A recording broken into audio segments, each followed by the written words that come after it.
A Black woman's history of the United States is for anyone who is interested in history, but would like a differing perspective of these United States and how it came to be. I'll recommend this book to every African American woman to understand our place throughout the history of these United States.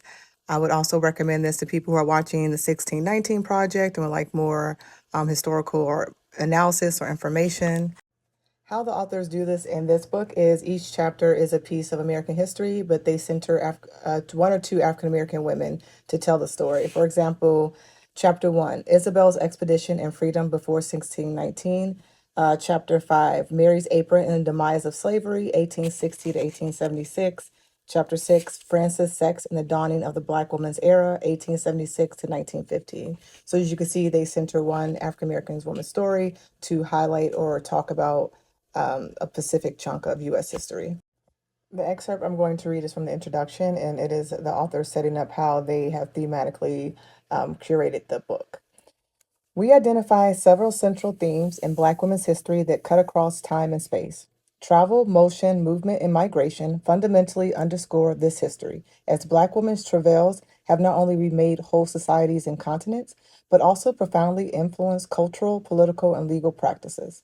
Moreover, mobility also represented African American women's own desires to seek out new opportunities and new worlds, domestically and internationally.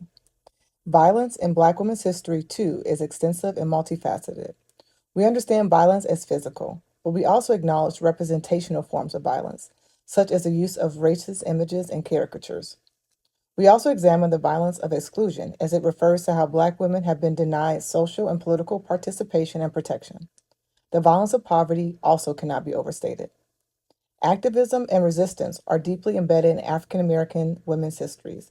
Black women have defended against rapists and slavers, transported children north in search of a better way of life, celebrate themselves with partying, and organize as washerwomen and club women. This legacy of struggle is also visible in Black women's political activism. Whether working toward abolition or the right to vote, protesting police violence, declaring Black power, or running for public office, resistance is steeped in Black women's embrace of their natural selves, as they often engage in passionately and courageously. I do want to add, especially for African American women, when you read this book or engage with this book, it can be triggering. It was a few chapters that were hard for me to get through just because it's hard to read about violence enacted on our bodies simply for just being. So just want to give you a heads up, but I can't stress this book enough. I've actually have taught excerpts of this to students, so it's something I believe anyone can access.